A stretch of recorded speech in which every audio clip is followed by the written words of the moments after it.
What's up, guys? Your boy, 2K13. Gonna talk about WWE 2K16. 10 characters we would trade out for the 4 horsewomen. It comes from WhatCulture.com. The full roster for WWE 2K16 has been at last release. While many of the usual suspects like John Cena and Brock Lesnar will appear in the game, as well as newcomers like Kevin Owens and Finn Balor, a major subject of outrage is the personal decision to not feature Sasha Banks, who actually was scanned, Charlotte, Bayley, and Becky Lynch, the 4 horsewomen of NXT, who have revolutionized women's wrestling in WWE. 2K Sports released a statement in light of the reaction to those snub suggestions that they pushed as hard as we could to include Sasha Banks, Charlotte, Becky Lynch, and Bayley in WWE 2K16. But it simply did not work out for various reasons. There were some immediate suggestions that the horsewomen would be included as DLC, but the statement also ruled that out. The key thing to note here is that demand for these women was so large that 2K had to make a previously unheard of announcement following their exclusion. You have to just love the very reason excused.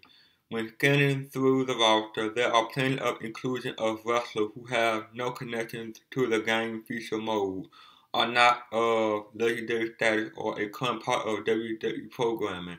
In other cases, they have a significantly lower profile than the horsewomen, and would be better off trading out for of WWE rising star of the future. Number 10, Santino Marella. Santino Marella was one of WWE's funniest characters ever. Emerging from the audience in Million, he defeated Umaga for the Intercontinental Championship right on the spot and became WWE resident court jester from there. From his run with Beth Phoenix to his near Royal Rumble and Elimination Chamber win, Santino could be counted on to be entertaining every night. Unfortunately, Santino had to retire due to long-running neck issues. With that being said, he hasn't appeared in a match in WWE in over a year. And many new stars have exceeded his contribution over his career. While hitting a Cobra Strike could be seen as fun to some people, others who are looking around the roster outraged at a lack of Sasha Banks or Charlotte could pick him out to be just an inactive guy no one would ever play with, taking up a spot. Number 9, The Ascension. In NXT, The Ascension were a sight to behold. They were bigger than everyone they faced and had unlimited crowd support when they struck opponents repeatedly to chant of Yah. Last year, they were added as DLC content and looked to be faster when they were called up. However, that assumption couldn't have been more incorrect. Immediately, they were positioned as Road Warrior rip-off and quickly became laughing stocks when standing with more dynamic teams like the Usos. They have been an outright failure on the main roster and wouldn't be missed had they not been included. A few years back in WWE 2K13, the Usos weren't included for some strange reason, and they have far more of a presence and success than these guys have right now. Needless to say, each of the 4 horsemen offer much more to prospective gamers and wrestling fans than the Ascension. Number 8, Adam Rose. Now, for someone that we know won't be up to date when the game drops, Adam Rose, formerly the leader of the Exotic Express, is now known as the Party Pooper and is working a gimmick that is the complete antithesis of what he was. Like the Ascension, Rose was included last year as a DLC character and hadn't made any serious stride toward becoming a viable performer in WWE.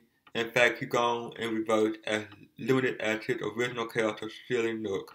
This version of Rose doesn't look to have much staying power. Furthermore, his gimmick debuted at a time where the scanning and roster was locked in months prior, due to the outdated nature of Rose's character.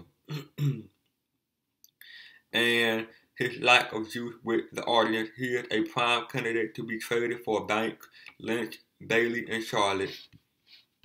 Number 7, Layla. Despite having one of the worst entrance themes ever given to a woman in WWE, Layla made her mark on WWE during her 9-year tenure. She was a final women's champion and a former Diva champion. She played various roles in WWE, spending time aligned with William Regal Fandango in her most well-known role as half of Lay Cool with Michelle McCool. Following those roles, Layla worked a greatly diminished role over the past 2 years and quietly retired this past July, with her last televised contest being against Paige. With no future prospect in WWE and a lack of notable recent achievements, Layla isn't someone who very desired at this point. When compared to the women of NXT, Layla's run in WWE came at a simpler time for women performers, and the current landscape made her expendable, but she'll be remembered for her excellence from 2008 to 2012. Still, she could have been cut easily from this year's game to no one's objection. Number 6, Cameron. Now, here is where the fury began. Cameron had been a complete disaster from entire time in WWE, starting with her appearance on Tough Enough, where she told Stone Cold Steve Austin her favorite match of all time was Melina vs. Alicia Fox. Fans had been incredibly tough on the former Funkadactyl. Not that it's been unwarranted, as the photo above shows. Cameron had displayed minimal wrestling acumen. If anyone can tell me what her finishing move is without searching for it, I'll send you $1. Although she's been one of the most entertaining members of Total Diva, it's fair to say she's not exactly desired when it comes to naming a video game roster. Since she's previously been in the game as a regular character, she's been rolled on the roster this year, with little thought otherwise. However, until we see Cameron take part in a match like Sasha vs. Bayley, or possesses the screen presence of a Becky Lynch, should have no true place in the game in some fans' eyes. Number 5, Mikey Whipwreck. In a truly shocking reveal, Mikey Whipwreck of ECW will be included in WWE 2K16. He looks to be part of the Stone Cold Steve Austin mode, but aside from that, I have to seriously question why 2K will put a guy in the game. That very little of the current audience knows, and had a gimmick based on not having a single offensive move. If WWE and 2K just wanted ECW represented, what about Raven? Mikey Whipwreck wasn't even one of ECW's 10 most transcendent stars, and never achieved major success in WWE. While a few fans will share his inclusion as it breaks from the normal edition of characters, who are contracted year to year, there are nearly enough reason to justify a case for him, making the cut over the HorseWomen. When writing your frustration to 2K, make sure to tell them about Whipwreck. Number 4, Baron Corbin.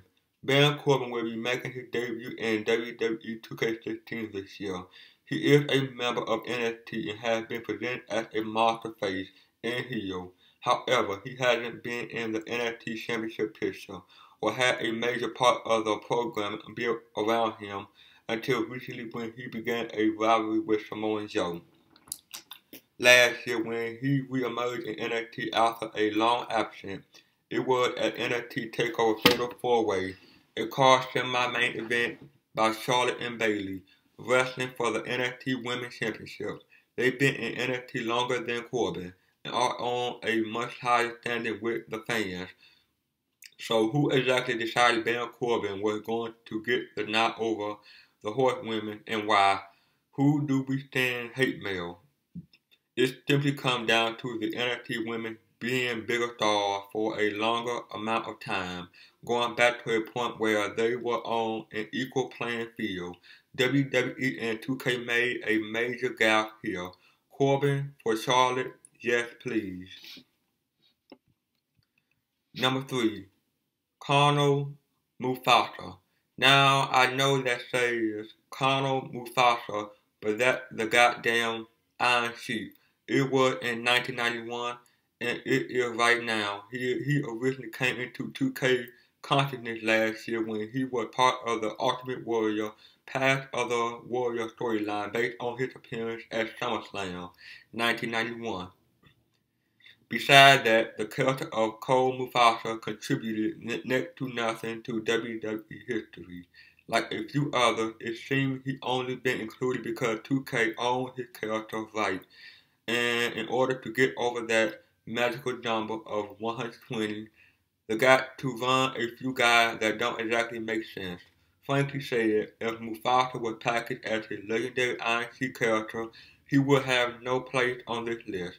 Since he's not 2K, just added another character for us to glare at like, who would ever pick this guy? While we select what color gear our Sasha Banks create a wrestler will wear. Number 2, Eva Marie. Everything surrounding Eva Marie has been a lightning rod topic among some wrestling fans since she first emerged on the scene for the original season of Total Diva. From her minimal wrestling ability to her nervousness promo, the level of hate for her is so extreme. I've seen several fans describe her as unattractive, which in my estimate is ridiculous. Although she may thrive from her original appearance, she will be the recipient of hate from fans until she leaves the sport.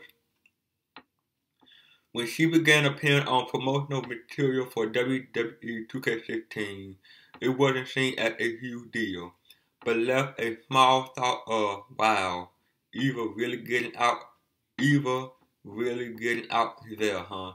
Subsequently, Eva will likely catch the majority of backlash simply because people hate her. She's been working hard, but there's no real argument to put her in the game over the HorseWomen. However, WWE sees her as a star, and she had a large fan base from Total Diva. Not that a big portion of those fans actually play the game or anything. And number 1, General Adnan. Finally, for the biggest injustice on this year's list, I'm sure there are a few folks that would want to roll out General Adnan to smash a few foes. However, I'm 100% sure those people are probably friends and family members of Adnan. General Adnan has zero place in WWE 2K16 as a competitor, and he's lucky to have made the cut last year. Like Colonel Mufasa, he was included in the Path of the Warrior mode last year, and looked to only be retained to jack up the character count. And because they owned his right, he wasn't an active competitor at that point either. Rather, a manager who was included in a match to give Warrior and Hogan a disadvantage.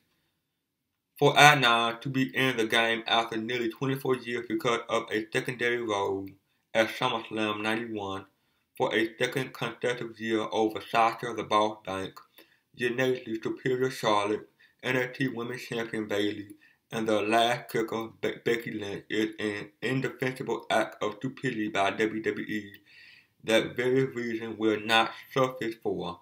If they were new characters, maybe, but each of the women were around during the traditional cutoff date, which is around WrestleMania. It's week of a money grab for next year's game, which we were already buying anyway. Why hold them out? Well, that is, guys. Like, comment, subscribe. See you guys on the next one. Peace.